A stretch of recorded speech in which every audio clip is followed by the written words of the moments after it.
Right, okay, my turn. We'll start with a video. Do you really believe that singing a song with the rousing lyric, Africa Arise, there are so many songs that I hear on a daily basis with the word Africa in them. This is the panacea to all our problems, a nice song? No. The way we look at it is this. A song is a way of generating interest.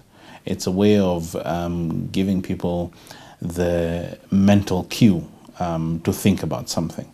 It's a way of getting people to remember that they heard something. But we have accompanied that song with a memorandum that has been given to, actually on Friday, was given to the African Union, where it was an in-depth perspective of what the young people can do, what young people have to offer into the general workings of the African Union. There are specific proposals that have been made to the African Union to consider. So this presupposes, pardon me, this presupposes that you have a leadership structure, because being young is just a function of biological age. Yes. We have a memorandum about an understanding. It could be the Magna Carta, it could be the Declaration of the Rights of Man. Who is actually being the spokesman from the YMCA who's taking this forward to the African Union? Well, the Africa Secretary General of the YMCA, his name is Carlos Sanvi, and he is a person who is actually going to present to Dr. Zuma at the African Union and basically say the young people in Africa are ready. But it seems to me that you've mentioned the name of an old person to represent the preoccupations of the young, or is this person, the presenter, a young person? Well, the interesting thing is that, you see, the YMCA is an organization that has been existing for quite a while. And there are a lot of young people within its structure, but its leadership is actually the General Secretary. Right. And this is a person who has committed himself to working for young people for since he was young. Since he was young. And therefore his sympathies remain. And his sympathies have remained very closely. Right. Okay, we'll move on. Yes. Transformative masculinity. In the recent past, you talked about drug abuse, alcoholism.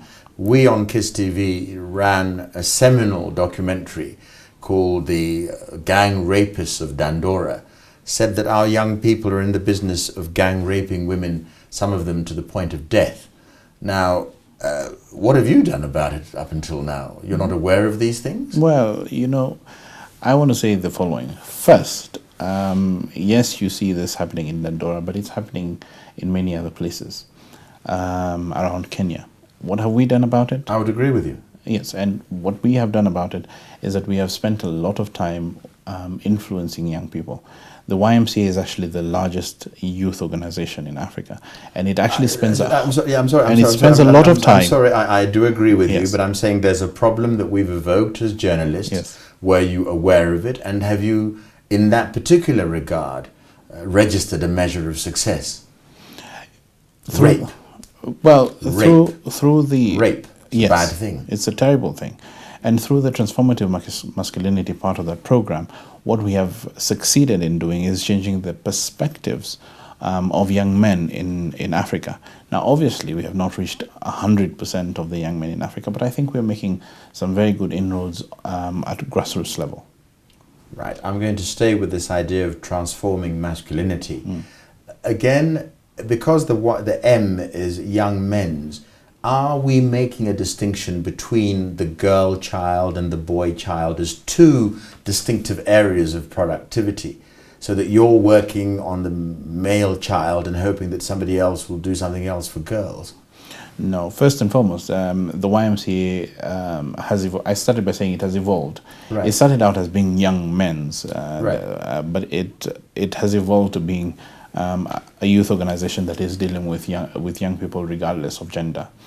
And the other thing is that there definitely does need to be a focus in what I might call the boy child or the young man, right, in Africa, simply because of the fact that over the last couple of decades, yes, there has been a lot of focus on by non-profits and by other organizations in focusing on the girl, but you're beginning to notice now, when you look at Central Province in Kenya, when you look at what is happening in DRC, that the young man doesn't know how they fit in to being a productive part of the nation, or being a positive part of the nation, and they're falling astray a lot more.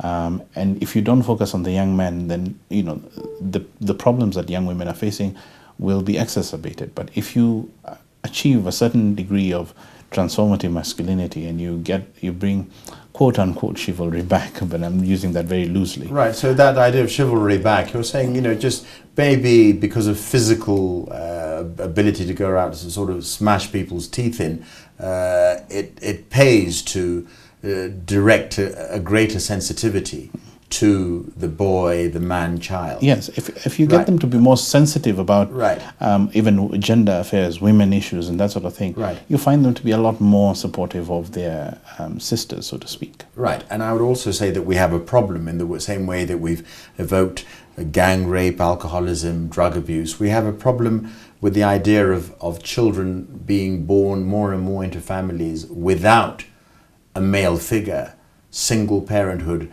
with only mum taking care of folk.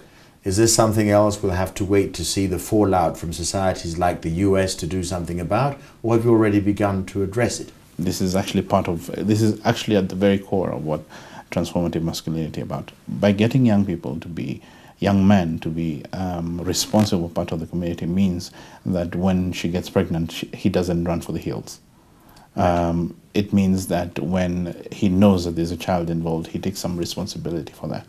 It means that he lives his life in a way that delivers. Right, and there's now possibly a synergy, a link up with economic renaissance. The young man might run for the hills because he hasn't got a job. So it's all very well, NSSF card, NHIF card, dreams of buying a plot of land, but I don't have a job. And I don't have a job all the way from having my O-levels or a certificate to having an arts degree or a history degree or an archaeology degree. No jobs. This is why you're asking for hope without hope. This is why we actually started by calling the program Subject to Citizen. Right. It's about saying that, look, I know you've been looking for a job for the longest time, but is there something else that we can help you to do? Because maybe there are no jobs, but there's something that you can do. There's always something that we can do. Right. So you begin to show people a way out, and you handle. And when you look at a person, you handle 1, the economic; 2, the social; 3, the individual; and 4, the participation. Right. The fact that the African Union, the continent, is politically, independently 50 years old. What is being done to make me as a young person in Kenya aware of the travails of a young person in the Congo, in Morocco? Where is this cross-pollination taking place if I can't see them? You talk about virtuality, sitting in the studio, but I don't see my brethren, my sister in Libya. One of the things that we do regularly is that we bring young people from different countries together. It's hard to travel to Gabon, or it's hard to travel to Sierra Leone, but what we do is that we actually do get them to travel to different parts of Africa to meet with each other. Which now raises the question of cost. Do you do this because you've got a sort of wonderful trust fund, financing? In a word, who gives you the money to do what you do? Well, the YMCA is funded by various partners from around the world. Including the World Alliance of YMCAs, which is the umbrella organization around the world, and other YMCAs that are better endowed in other parts of the world, so Germany, China, whatever it is. But then in addition to that, you find that you've got other partners such as CEDA, Sweden, and a few others who come in and who've been supporting the work that we've been doing. Right, so we're drawing to a close. Okay. If one were to ask you, the AAU is 50. Yes. Birthday greetings, birthday wishes. What about birthday expectations over a time period that you might choose to evoke? If I was to be asked what my one wish was within the AU system, is that I would like to see the next Secretary General being 35 or under.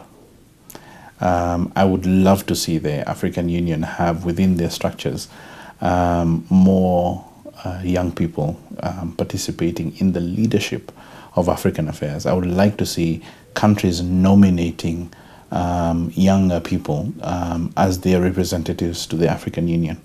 I would love to see the technocrat class within the African Union structure being more youthful and more youth-oriented. And these are the things that we are hoping that as a YMCA we shall work closely with the African Union to begin to bring to life. Al Kags, social entrepreneur, thank you so very much for being on the JSO Thank you for interview. having me.